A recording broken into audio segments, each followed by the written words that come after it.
नमस्कार साथियों, मैं मुकेश सोनी आपका इलेक्ट्रिकल ज्ञान टीवी यूट्यूब चैनल में स्वागत करता हूं।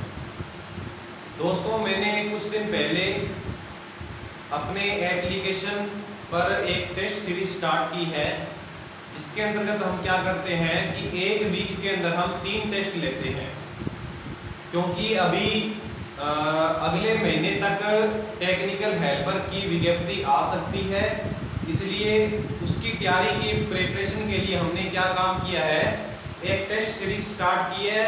इसमें क्या होता है, सोमवार को हम टेस्ट लेते हैं, मंगलवार को हम टेस्ट लेते हैं जो लेसन हमारा यूट्यूब पर अभी करंट में चल रहा है।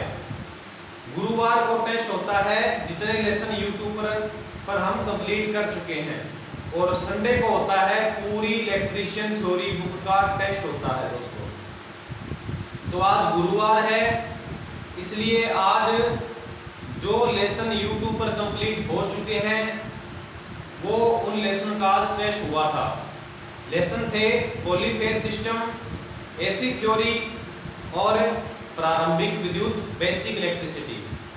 तो दोस्तों, मैं अब क्या काम किया करूंगा, जितनी बार भी टेस्ट हुआ होगा तो अपने उसके बाद में क्वेश्चन आंसर भी हल किया करेंगे भी किस क्वेश्चन का क्या आंसर होना चाहिए और ये आंसर उसका क्यों आया, ताकि आपको पता भी चले कि हमने जो निशान लगाया है वो गलत क्यों हुआ, सही हुआ तो कैसे हुआ। जो भी सिस्टम है सारा कुछ आपको टेस्ट देने के बाद जस्ट एक क्लास मिलेगी, जिसके अंदर आपको पूरा पता चलेगा कि आज के टेस्ट में कौन से प्रश्न का कौन सा उत्तर होना चाहिए। दोस्तों, आज जो मैंने टेस्ट लिया है उसके अंदर मैंने पहला क्वेश्चन दिया था कि यदि एक इंडक्टर में धारा का मान 6 एम्पियर व इंडक्टेंस का मान 6 हेनरी है तो उत्पन्न ऊर्जा का क्या मान होगा।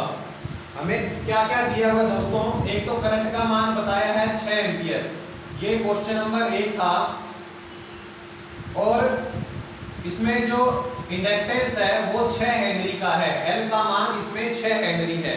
हमसे पूछा गया है उत्पन्न ऊर्जा, ई का मान हमें ज्ञात करना है। दोस्तों, एसी थ्योरी क्लास के अंदर मैंने एक इंडक्टर में कितनी ऊर्जा पैदा होती है, यह इंडक्टर अपने अंदर कितनी ऊर्जा संग्रहित कर सकता है, क्योंकि जब हम इंडक्टर में एसी सप्लाई देते हैं तो क्या होता है, इंडक्टर अपने अंदर मैग्नेटिक फील्ड के रूप में कुछ एनर्जी स्टोर कर लेता है। वो कितनी स्टोर करता है उसका फार्मूला होता है दोस्तों 1/2 Li²। ये बहुत इंपॉर्टेंट सवाल है, इस प्रकार के कई सवाल हमारे एग्जाम में आते हैं। तो 1/2 L का मान इसमें 6 है, I करंट का मान 6 × 6, क्योंकि I का स्क्वायर। जब आप इसको हल करोगे तो आपको पता चलेगा 6 × 18 × 6 तो 108 जूल। तो इसमें पहला ऑप्शन था 108 जूल, तो वो इसका उत्तर राइट हो जाएगा। इसी प्रकार से दोस्तों 2 नंबर प्रश्न था, ये आप अगर इसको उतारना चाहते हो, आप नोट करना चाहते हो तो नोट कर सकते हो। इसके बाद दूसरा क्वेश्चन था हमारा आंसर नंबर 2, यदि एक इंडक्टर में 5 एम्पियर धारा का 2 सेकंड में परिवर्तन होने के कारण इसमें 10 वोल्ट का ईएमएफ उत्पन्न होता है, करंट का मान है 5 एम्पियर, टाइम का मान है 2 सेकंड और ईएमएफ का मान है 10 वोल्ट, तो इंडक्टर का इंडक्टेंस क्या होगा। दोस्तों, इंडक्टेंस ज्ञात करना है, क्योंकि इंडक्टर क्या काम करता है, जब अपन इंडक्टर में सप्लाई देते हैं, जब इंडक्टर के अंदर अपने सप्लाई देते हैं एसी, तो वो क्या काम करता है, अपने जो कॉइल है उसके अंदर एक बैक ईएमएफ पैदा करता है। उस बैक ईएमएफ का मान बता रखा है 10 वोल्ट, वो लगभग सप्लाई वोल्टेज के बराबर होता है। उसका फार्मूला होता है -L di/dt। तो यहाँ E का मान 10 है, माइनस निशान केवल यह बताएगा कि जो पैदा हुआ है ईएमएफ उस इंडक्टर के अंदर, उसकी दिशा सप्लाई वोल्टेज की दिशा के बिल्कुल विपरीत होती है। तभी तो इंडक्टर में जो सबसे पहले सप्लाई देते ही बैक ईएमएफ उत्पन्न हो जाता है, तभी उसमें करंट 90 डिग्री लेग कर जाती है। तो L का मान हमें याद करना है di/dt, धारा में परिवर्तन की दर, धारा है 5 एम्पियर और दर का मान है 2 सेकंड। तो इसको जब आप हल करोगे, ये मल्टीप्लाई में है 5/2 को इधर लेके आओगे तो 2/5 हो जाएगा। एल का मान यहां से निकल जाएगा 4 हेनरी। उत्तर हमारा आ जाएगा 2 नंबर उत्तर 4 हेनरी। इसके बाद तीसरा क्वेश्चन था हमारा 6 हेनरी की कॉइल को सीरीज में जोड़ा गया तथा उनके मध्य 0.5 कपलिंग गुणांक है, तो इनके मध्य विद्यमान म्यूचुअल इंडक्टेंस क्या होगा? आंसर नंबर 3 म्यूचुअल इंडक्टेंस ज्ञात करना है। दोस्तों मैंने इसके बारे में बहुत अच्छे ढंग से इंडक्टर की पूरी एक क्लास लगाई थी, शायद 2-2.5 घंटे की क्लास थी। उसके अंदर मैंने पूरा इंडक्टर के बारे में हर एक चीज बता दी थी जो हमारे कंपटीशन में आ सकती है। सभी फार्मूले सब कुछ मैंने बताया था। उसके अंदर 10 से 15 टॉपिक मैंने कवर किए थे। आपको वो क्लास जरूर देखनी चाहिए। उसको देखने के बाद आपको इंडक्टर के बारे में कहीं कुछ देखने की आवश्यकता ही नहीं पड़ेगी। ऐसी ही क्लास मैंने कैपेसिटर के लिए भी लगाई थी। कैपेसिटर की क्लास लगभग 3 घंटे की थी। अगर आप वो क्लास देख लेते हो तो कैपेसिटर के बारे में कहीं और देखने की आवश्यकता ही नहीं पड़ेगी। बिल्कुल मैंने जीरो लेवल से कैपेसिटर के बारे में बताया था और बिल्कुल उसके लास्ट तक बताया था कि हमारे कहां तक क्वेश्चन आ सकते हैं। 3 घंटे की वो क्लास थी कैपेसिटर की, और इंडक्टर की क्लास थी 2 घंटे की। क्योंकि इंडक्टर और कैपेसिटर के बारे में बहुत सारी बातें सीखने के लिए होती हैं, तो वो एक क्लास में कंप्लीट नहीं होती, इसलिए मैंने पूरी एक लंबी क्लास लगाई थी। आप उन दोनों क्लासों को जरूर देखें। प्लेलिस्ट के अंदर मेरी ऐसी थ्योरी की क्लास के अंदर आपको इंडक्टर के बारे में संपूर्ण जानकारी और कैपेसिटर के बारे में संपूर्ण जानकारी की दोनों क्लासें पढ़ी हैं, वो आप जरूर देखिए। तो आपको कहीं और किताबों में पढ़ने की आवश्यकता ही नहीं पड़ेगी। पूरा मैंने डीप से डीप बताया है। इसके अंदर म्यूचुअल इंडक्टेंस ज्ञात करना है तो आप देखोगे वहां मैंने फार्मूला बताया है K√L1L2। ये होता है कपलिंग फैक्टर। 2 कॉइलों को जोड़ा है, वो उसका जो गुणांक कितना कपल किया है। क्या कपलिंग गुणांक का मतलब है कि दोनों कॉइलों में करंट का मान एक जैसा है, यानी दोनों की दिशा क्या एक जैसी है या विपरीत है, तो वो उनका कपलिंग फैक्टर है। कपलिंग फैक्टर का मान बताया है 0.5। L1 का मान दोनों 6 हेनरी की है, तो 6 × 6 वर्गमूल में जब दोनों संख्याएं एक जैसी होती हैं तो एक संख्या को बाहर निकाल लो तो वर्गमूल हल हो जाता है। 0.5 को 6 से गुणा करोगे तो कितना हेनरी आ जाएगा? 3 हेनरी। तो इसका उत्तर आएगा 3 हेनरी। बच्चों ने आज काफी अच्छा परफॉर्मेंस दिया है। लास्ट में बताऊंगा कौन सा स्टूडेंट आज 1 नंबर पे रहा। उसके बाद में मैंने चौथा क्वेश्चन दिया था 100 कैपेसिटर जो कि प्रत्येक 100 माइक्रोफेरेड के हैं, सीरीज में जोड़ा है तो कुल कैपेसिटेंस क्या होगा? दोस्तों कैपेसिटर को यदि सीरीज में जोड़ते जाते हैं तो उनका कुल कैपेसिटेंस घटता जाता है, और समांतर में यदि आप कैपेसिटरों को जोड़ोगे तो उनका कैपेसिटेंस बढ़ता जाएगा। यहां जोड़ा है सीरीज में, तो आंसर नंबर हमारा 4। 100 कैपेसिटर हैं, नंबर उनके 100 है और एक कैपेसिटर का मान है 100 माइक्रोफेरेड। तो सीरीज में कैपेसिटर घटेगा कैपेसिटेंस तो 100/100, सारे 100 के हैं तो C/N 1 माइक्रोफेरेड इसका आंसर आ जाएगा। बच्चों ने ये काफी अच्छा इसका सही आंसर दिया था लगभग बच्चों ने। पांचवा था एक RC सीरीज रेजोनेंट परिपथ का R क्या होगा यदि Q फैक्टर 0.5 और XC का मान 10 ओम है। ये Q फैक्टर क्वालिटी फैक्टर मैंने जब इंडक्टर की क्लास थी और कैपेसिटर की क्लास दोनों मैंने बताया था। दोनों का क्वालिटी फैक्टर का फार्मूला भी मैंने लिखवाया हुआ है, आप वहां से देखें कि क्वालिटी फैक्टर क्या चीज होती है। यहाँ अपने उसको नहीं करेंगे क्योंकि वो चीज हम कर चुके हैं। तो इसके अंदर हमें Q का मान बताया है 0.5, XC का मान बताया है 10 ओम और R का मान हमें ज्ञात करना है। तो क्वालिटी फैक्टर का फार्मूला होता है XC/R।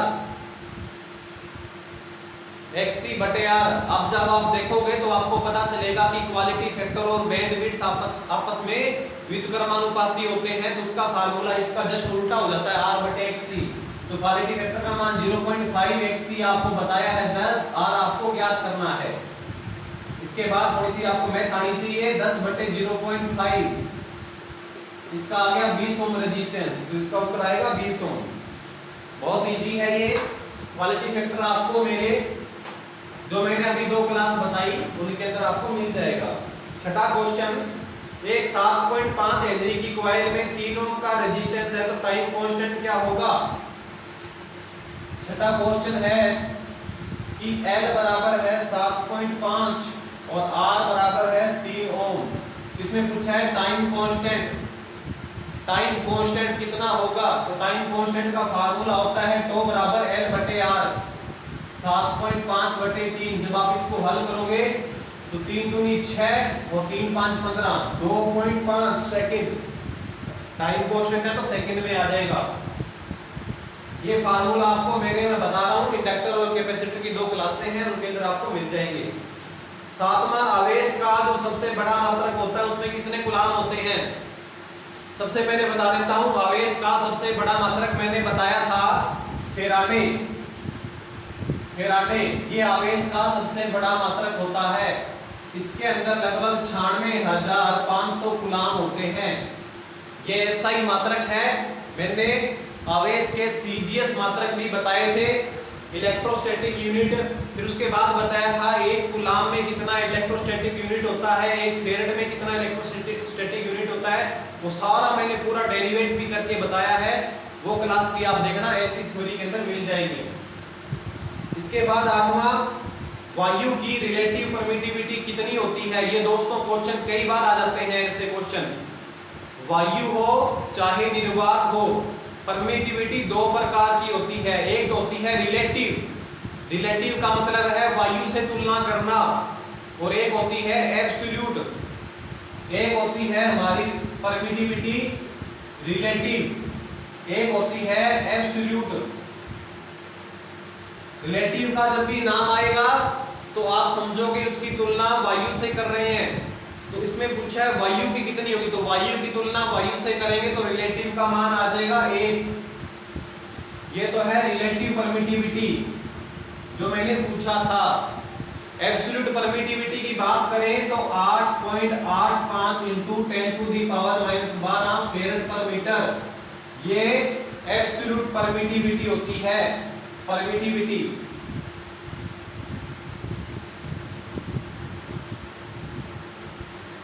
परमिटिविटी 2 प्रकार की।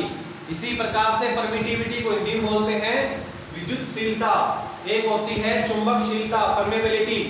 तो एयर की परमेबिलिटी रिलेटिव में पूछे तो 1 बतानी है, और परमेबिलिटी अगर एब्सोल्यूट पूछी जाए, परमेबिलिटी की बात कर रहा हूं इस बार, परमेबिलिटी पूछी जाए एयर की, तो एब्सोल्यूट पूछी जाए तो आपको बतानी है 4 पाई × 10⁻⁷ हेनरी प्रति मीटर। ये परमेबिलिटी है और ये परमिटिविटी है, विद्युतशीलता, चुंबकशीलता। इसके बाद 9वां क्वेश्चन था दोस्तों, यदि किसी ऐसी तरंग के एक पूर्ण साइकिल में 5 सेकंड लगते हैं तो इस वेव की कोणीय आवृत्ति कितनी होगी? एंगुलर फ्रीक्वेंसी याद करनी है दोस्तों। मैंने एंगुलर फ्रीक्वेंसी के बारे में बहुत अच्छे ढंग से बताया है। शायद ये ऐसी थ्योरी 3 नाम की क्लास है जिसके अंदर ऐसी की सारी परिभाषाएं बताई हैं।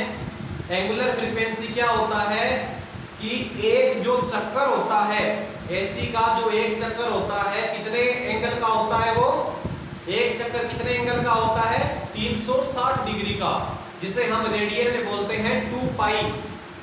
तो एक चक्कर को पूर्ण करने में लगा समय, देखो दोस्तों 2 चीजें, एक तो है एंगुलर फ्रीक्वेंसी जिसमें एंगल होगा, एक होता है सीधा फ्रीक्वेंसी जिसमें चक्रों की संख्या, उसमें एंगल का लेना देना नहीं है। मतलब एंगुलर फ्रीक्वेंसी में क्या होगा, एक जो चक्कर है उसमें कितना एंगल तय हुआ है और कितने टाइम में हुआ है। तो ओमेगा इसका प्रतीक होता है 2 पाई बटे टी। ये आंसर नंबर हम पढ़ रहे हैं 9। ये एंगुलर फ्रीक्वेंसी होती है जिसका मात्रक होता है रेडियन पर सेकंड। इसके बारे में मैंने इसको डेरिवेट भी करके बताया है कि किस प्रकार से फार्मूला बना है।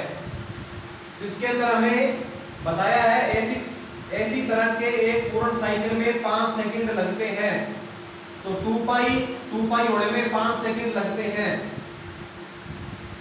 तो इस वेव की कोणीय आवृत्ति कितनी होगी?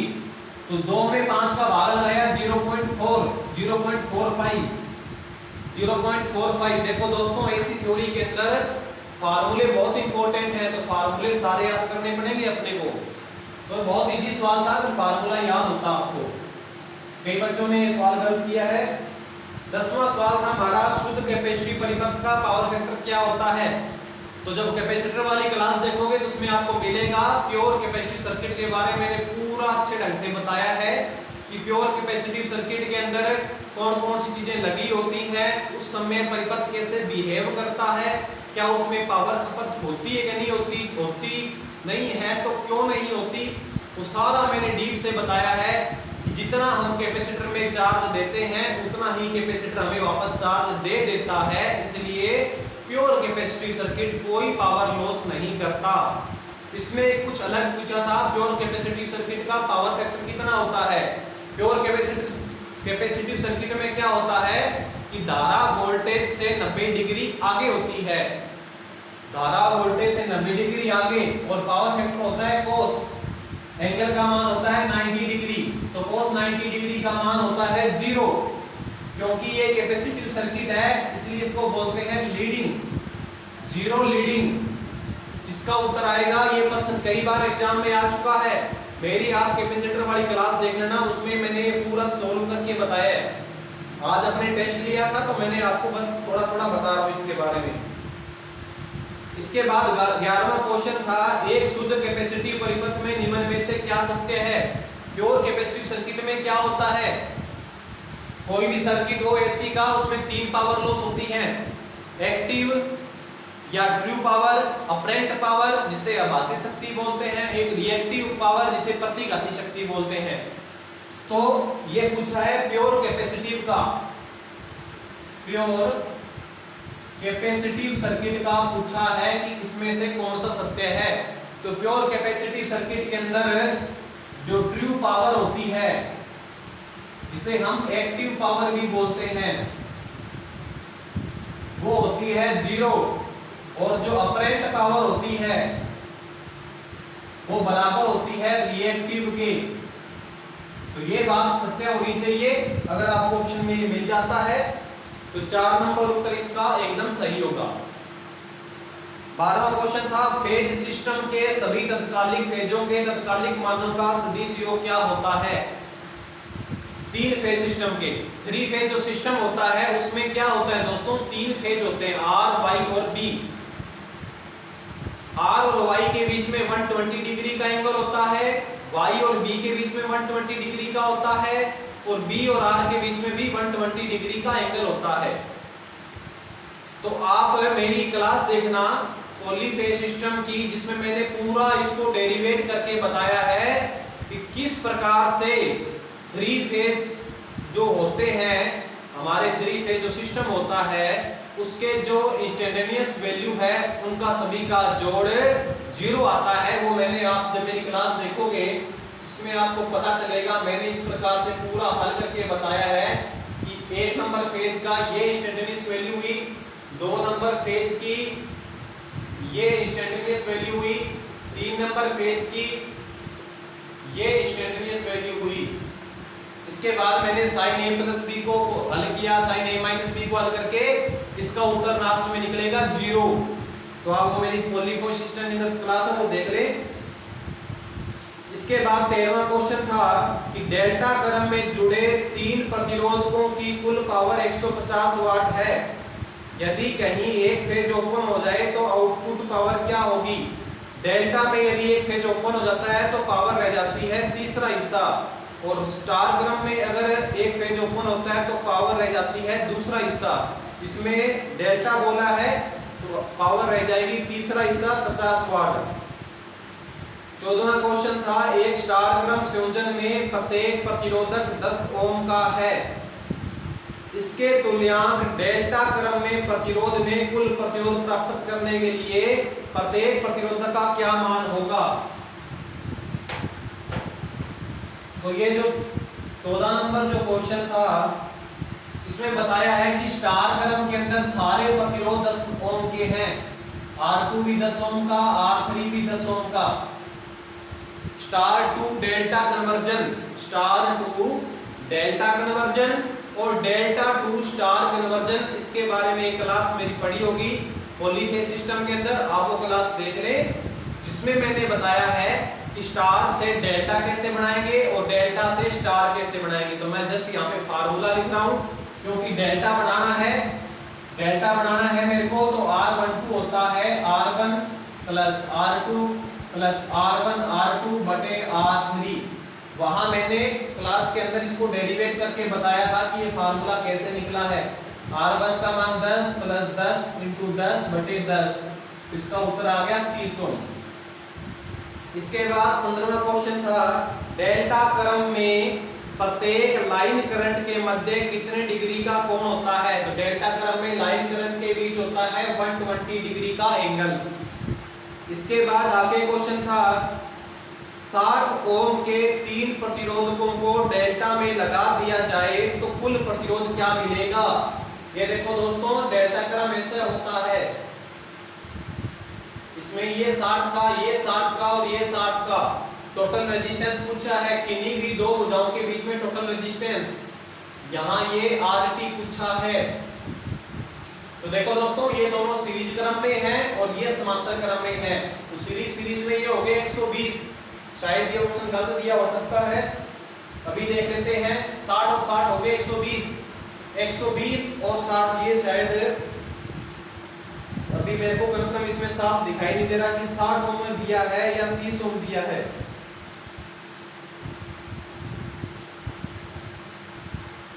एक सेकंड दोस्तों, इसमें क्वेश्चन का पता नहीं चल रहा है कि 30 ओम है, सारे प्रतिरोध 30 ओम के हैं। अब दोनों ये सीरीज क्रम में हो गए तो 30 और 30 60, वो 60 और ये 30 समांतर क्रम में हो गए तो 1/30 प्लस 1/60। इनका जब आप एलसीएम लेके आप इसको हल करोगे और इसको बाद में पलटोगे तो उत्तर मिलेगा 20। तो ये स्टार क्रम में और डेल्टा क्रम में कुल प्रतिरोध कैसे निकालते हैं आपको क्लास देख लें। इसका उत्तर आएगा 20 ओम, और यही प्रतिरोध अगर स्टार में लगे होते तो इसका कुल प्रतिरोध निकलता 60 ओम।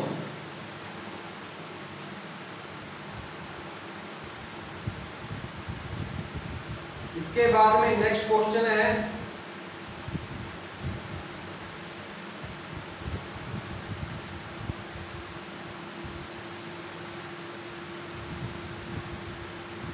तीन फेज स्टार क्रम में पहले, दूसरे व तीसरे फेज की धारा इतनी है।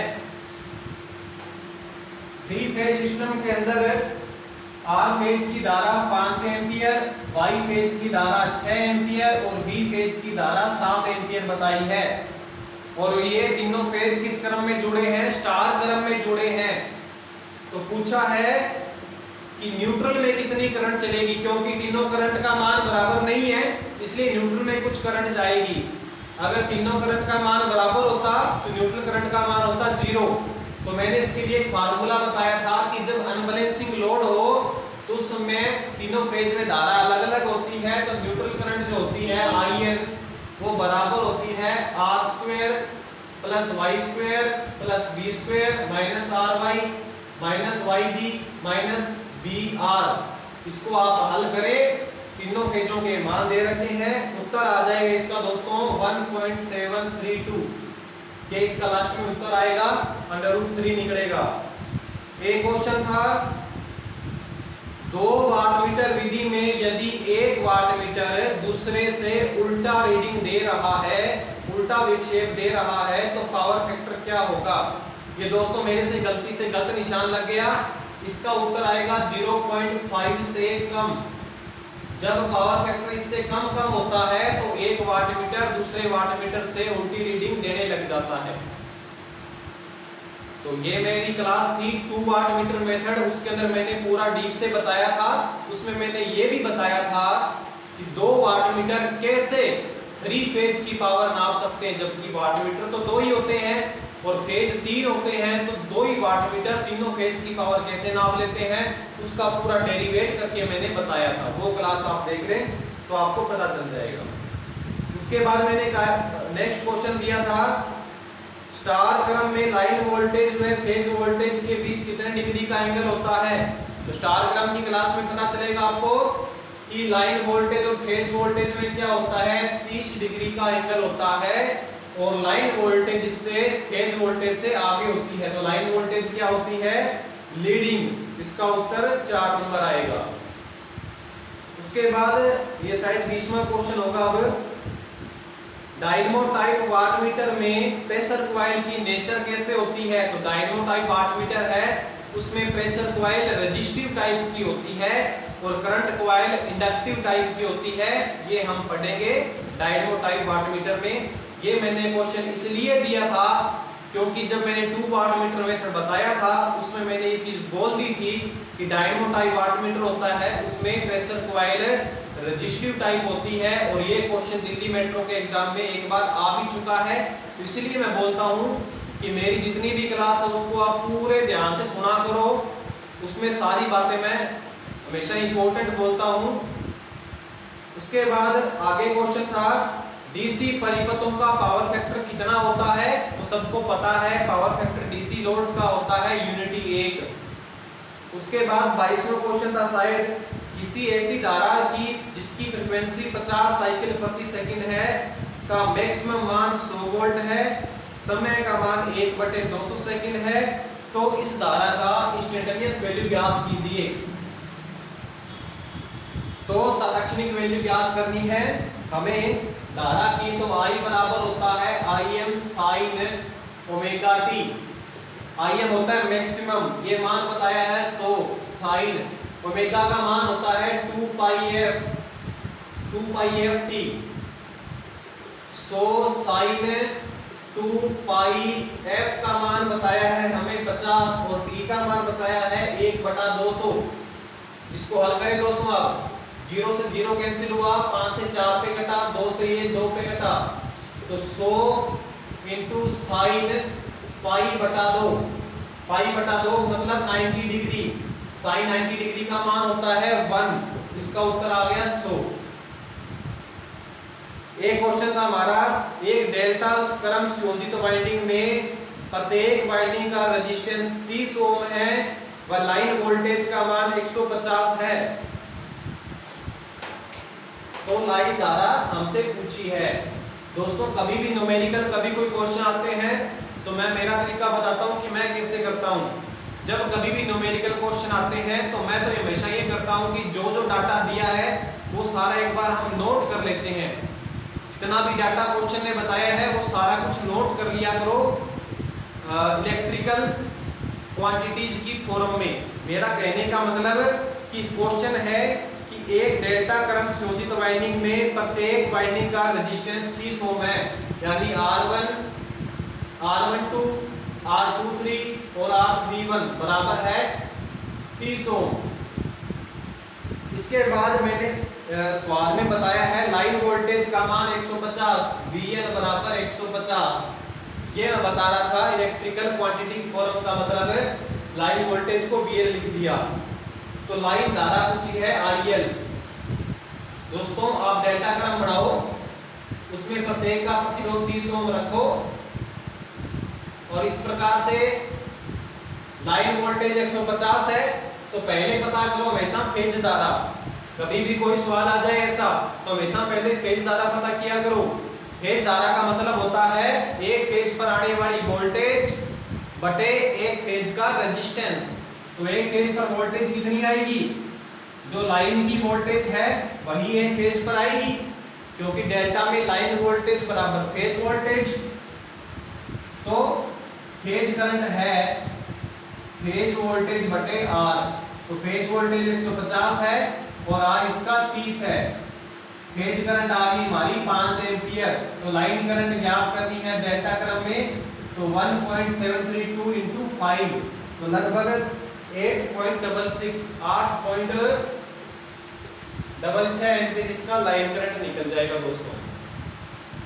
इसके बाद यदि किसी कैपेसिटर की प्लेटों के बीच की दूरी आधी, डिस्टेंस कर दी आधी। दोस्तों डिस्टेंस आधी कर देने से जो कैपेसिटेंस है वो दुगना हो जाता है, तो दुगना हो गया आधी करने से। उसके बाद प्लेटों का क्षेत्रफल आधा कर देने से कैपेसिटेंस आधा हो जाता है। नेक्स्ट चलते हैं, प्लेटों की संख्या आधी कर दी तो कैपेसिटेंस फिर आधा हो गया। तो टोटल कितना प्रभाव बढ़ा, 2 से 2 कैंसिल हो गया, तो पहले से कितना कैपेसिटेंस रह गया, आधा। Form factor of square wave, square wave का फॉरम फैक्टर, स्क्वायर वेव का फॉरम फैक्टर है वो होता है 1, पीक फैक्टर भी कितना होता है, 1 होता है। तो मैंने एक क्लास लगाई थी जिसमें मैंने साइन वेव, स्क्वायर वेव और ट्रायंगुलर वेव के तीनों के फॉरम फैक्टर, तीनों के पीक फैक्टर निकालने के बकायदा आपको सूत्र कैसे ये एक आया, कैसे ट्रायंगुलर वेव का फॉरम फैक्टर 1.157 आया, सब कुछ मैंने पूरा डिटेल से बताया है। उसके बाद एक क्वेश्चन था 100 हर्ट्ज आवृत्ति का समय अंतराल क्या होगा, 100 हर्ट्ज आवृत्ति का, यहां देखते हैं T बराबर 1/f 1/100 0.01 सेकेंड। एक फोटो कैमरा में लाइट के फ्लैश के लिए उसमें कौन सी युक्ति का उपयोग होता है। तो दोस्तों मैंने ये कैपेसिटर वाली क्लास के अंदर एग्जांपल देके बकायदा बताया था कि जब फोटो कैमरा वाला स्विच को दबाता है तो उस समय कैपेसिटर पर सप्लाई जाती है और कैपेसिटर हो जाता है चार्ज। जब हम उस स्विच को छोड़ देते हैं, उस बटन को छोड़ देते हैं, तो कैपेसिटर की जो सप्लाई जो उसमें पैदा हो गई थी, जो उसमें आवेश पैदा हो गया था, वो आवेश जाता है एक बल्ब की तरफ और बल्ब प्रकाश देता है और तुरंत ही कैपेसिटर डिस्चार्ज हो जाता है, तो बल्ब प्रकाश देना बंद कर देता है। बटन दबाया, कैपेसिटर चार्ज, बटन छोड़ा तो कैपेसिटर ने एक बल्ब को सप्लाई दी और बल्ब ने प्रकाश दिया और कैपेसिटर तुरंत डिस्चार्ज हो गया। तो मैंने एग्जांपल देके भी बताया था उस क्लास के अंदर, कैपेसिटर वाली क्लास की 3 घंटे की क्लास थी, उसमें मैंने ये एग्जांपल भी बताया था। तो इसका उत्तर आएगा कैपेसिटर। उसके बाद एक क्वेश्चन है दोस्तों कि किसी ऐसी धारा के इंस्टेंटेनियस वैल्यू 2, 4, 6, 8, 10 है तो आरएमएस ज्ञात करना है। तो आरएमएस ज्ञात करने के लिए फार्मूला आपको बताया हुआ है, I1 plus I2 plus I3 plus I4 plus I5, इस प्रकार से बटे उनके नंबर और उनकी स्क्वायर, ये होता है आरएमएस वैल्यू। मैंने बताया था इस लास्ट से चलते हैं, सबसे पहले स्क्वायर, सबका स्क्वायर करते हैं, फिर मीन का मतलब औसत निकालते हैं और उसके बाद रूट, आर का मतलब रूट, तो सब पर रूट कर देते हैं। इस प्रकार से मैंने आरएमएस कैसे निकलता है उसकी भी मैंने इसी थ्योरी में क्लास लगाई थी। I1 का मान 2, 2 का स्क्वायर 4, I2 4, 4 का स्क्वायर 16, 6 का स्क्वायर 36, 8 का स्क्वायर 64, 10 का स्क्वायर 100 बटे 5, उसके ऊपर लगा दिया अंडर रूट। उसके बाद 16 और 4 20, 6 और 4 10 और 6 16 और 4 20, 2 3 3 6 और 6 12, 1 80 और 1 और 2 3, 320 बटे 5 का रूट। तो इसको जब आप हल करोगे 5 6 30, 5 के 20, 64 का रूट आ जाएगा 8। देखो दोस्तों, इसको जब 16 और 4 20, 20 164 और 36, 3 और 6 9 3 12, 1 220 आएगा। यहाँ 220 आएगा, 5 के 20 और 5 के 20, 44 का अंडर रूट, 44 का अंडर रूट होता है 6.63 एम्पियर, 6.63 एम्पियर। बहुत इजी क्वेश्चन है ये तो।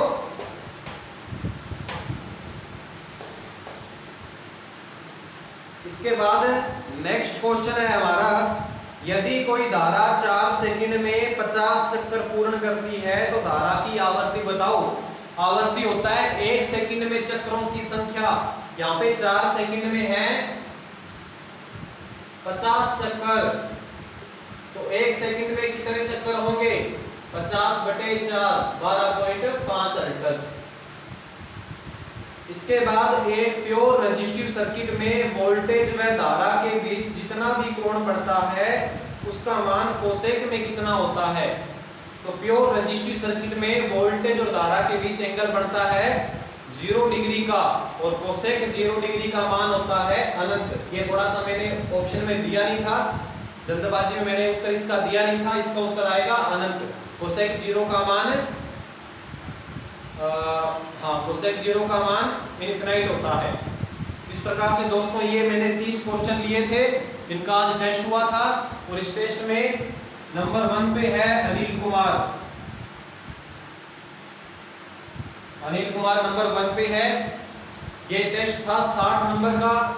अभी मेरे को शायद याद नहीं आ रहा कि अनिल कुमार के शायद इसके अंदर 50 के आसपास नंबर बने हैं, तो अनिल कुमार इसके अंदर पहले नंबर पे रहा है।